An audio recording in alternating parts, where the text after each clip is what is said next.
lighting is an absolute atrocious because I'm filming this as the sun is going down, but if I don't film this now, it won't get filmed.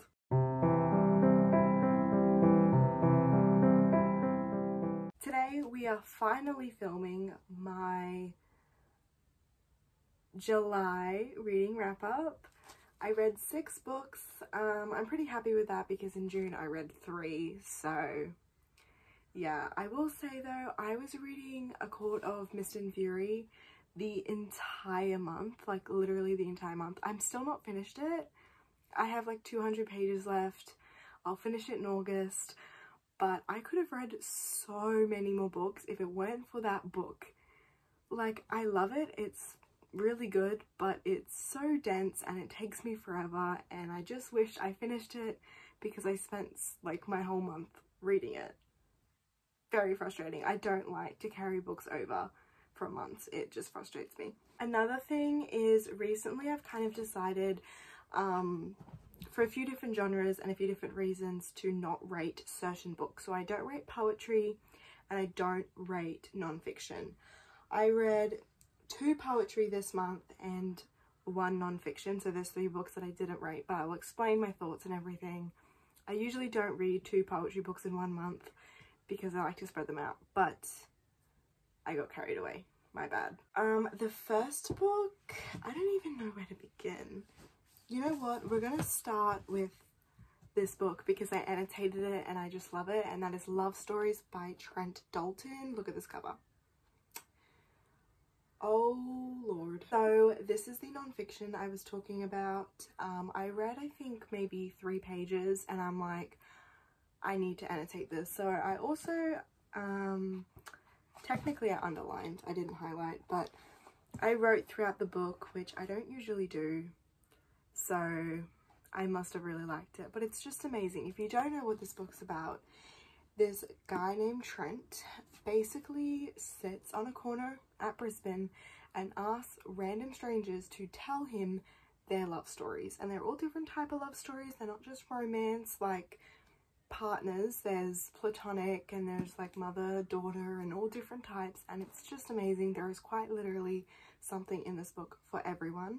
Now, because this is a bunch of different stories, there were some chapters and some stories that like weren't that relatable to me or that I wasn't super interested in, but like as I was reading it, I knew that this is the type of book where you're going to have that. You're gonna have chapters that don't call out to you because this book is just so diverse with the stories, you know what I mean? And I didn't mind having those stories in there because I could just see that the author really tried to get so many different perspectives. In this book, there is like a little prologue thing. I cried on the first page. Yeah, the first page. It's not even technically part of the book. It's like, I don't know, it's kind of like the author's note, prologue thing. There's not really any title, but I was just like not prepared for that. It's the first page. Why are we crying on the first page? Anywho, I loved this book. I definitely want to add it to my favorite shelf, though my favorite shelf is getting quite full, so I might have to do some rearranging and see what books I may potentially need to remove. So that could be a video idea. But I really would recommend this. Even though it is non-fiction, it's literally a bunch of different stories. They're short stories, so you absolutely fly through it, and it is just fantastic. If you are a hopeless romantic, I literally cannot stress this book enough. Like, it is perfect for the girlies that like love, that love.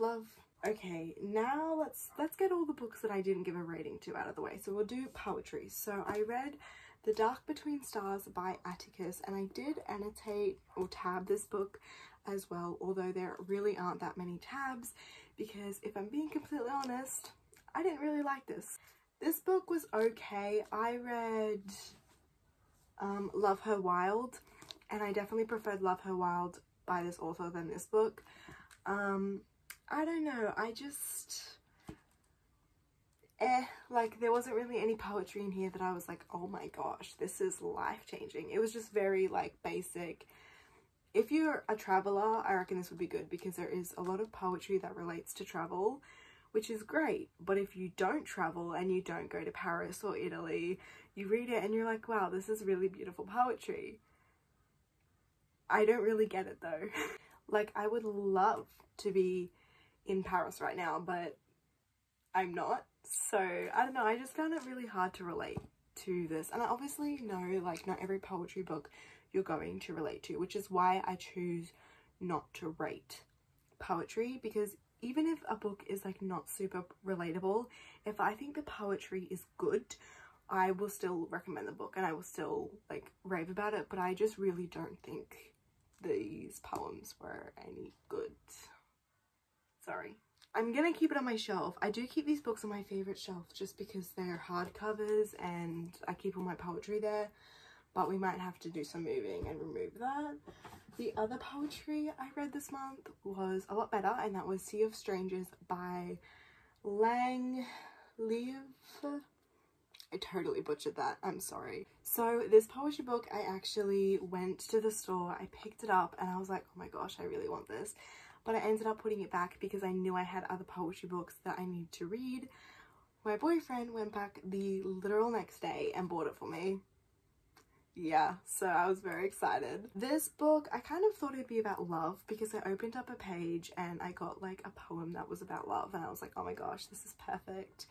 I was in a love mood this month, can you tell? Yeah.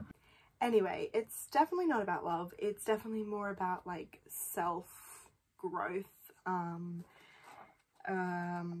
about people leaving, about hurting. It was very different from what I thought it was, but I did really enjoy it. The only like critique I have about this book is I didn't like the fact that there were no sections or chapters. One of my favorite things when reading poetry is that a lot of them are cut into different sections. For example, there might be a hurt section and then a healing section and a love section, and all the poems are just broken into those sections so you can just go back and read whatever mood you want to read, you know what I mean? This didn't have that. It was just all of them in one, and I just feel like organization wise it would be better if it was cut into those chapters, but that's just like a personal preference thing. It's nothing like against this book itself.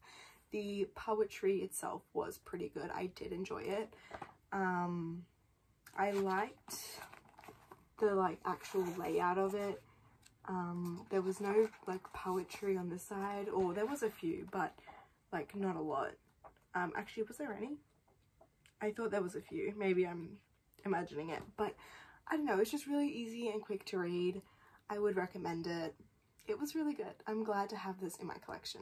Next book I actually read To Break Up Akermath because I was reading it and I just needed a break. So I picked up This Winter by Alice Oseman. I have all of Alice Oseman's books and I'm trying to slowly work my way through them. And I want to read them in order. Not order of publication, order of like in the Oseman verse. I think the next one I have to read is Solitaire. And I tried to read Solitaire and I like wasn't really feeling it, so I put it back. It's not bad, just wasn't feeling it. This was good. It was literally just Nick and Charlie during like Christmas time, like winter time. It was really good. Like I really enjoyed it. I don't know, like usually with novellas I feel like you can go either way. It can either be really amazing or just very lackluster, but this was decent. I gave it 4 stars. I gave the Heartstopper series 4 stars, so same rating. I think if you read Heartstopper, it's a given that you need to read this. And the last 2 books are part of a series. So I started the Plated Prisoners series, so I read Guild and I read Glint. I have Gleam and Glow to read yet, but I just wanted to have a break. But I read both of these this month and I'm very proud of myself for reading 2 books from the same series in a month. Anyway, I'm going to read the back of this book because I can't describe it, but I just love the synopsis of this book so much. So I'm just going to read it. It says, and this is the first book by the way, "It's the arrogance of men to think so little of women and it will be their downfall. First of all, Queen energy. Love it. This is the story of King Midas, or that's what we've always been told. The Golden King with his palace of riches, and me, the girl he turned to gold. Upon the snowy mountains in the 6th kingdom of Aurea, I'm locked away in Highbell Castle, away from the dangers of the world. No one can get in, apart from him. King Midas rescued me from the streets. He gave me food, shelter, and his heart. I promise to love him forever. But when war comes to the kingdom, a deal is struck, and I am at the heart of the bargain. Everything I know starts to change. My love for Midas challenged, my trust broken. Suddenly, I am sent to travel between kingdoms to a future I no longer understand, and my spirit becomes truly tested. I'm always told this is his tale, but perhaps that is no longer the case. It's mine. This is the story of Oren. This is a dark romance fantasy, so just a really big heads up, it is definitely dark. But there is a list of trigger warnings in the front of it, which I absolutely love. I don't know if I can say them on here actually. I will show them and you can screenshot if you want to know the list of trigger warnings, because I don't know if I can actually say them on YouTube. So, I read these at the start of the month, so I'd be lying if I said I remembered a lot about them. But I remember I gave this one, the first book, 3.5 stars, and this one 4 stars. Originally, I think I gave it 4 stars, but then I read this and I'm like, oh, this is better, but it's not 5 stars, so I changed it. Anyway, they're both really good and I would recommend them. Definitely major ACOTAR vibes. If you liked ACOTAR but you want slightly better writing and a bit darker, yes. I mean, as I was reading it, I'm like, oh my goodness, this is literally ACOTAR but better. But it doesn't feel like I'm reading an exact copy of ACOTAR. You know what I mean? It's the same premise, but it's different. It's more feministy. It's more bad bitch. Oh, can I say that? I just think every woman needs to read these. If you're a man, I suppose you could too. Go for it. But strong women, absolutely.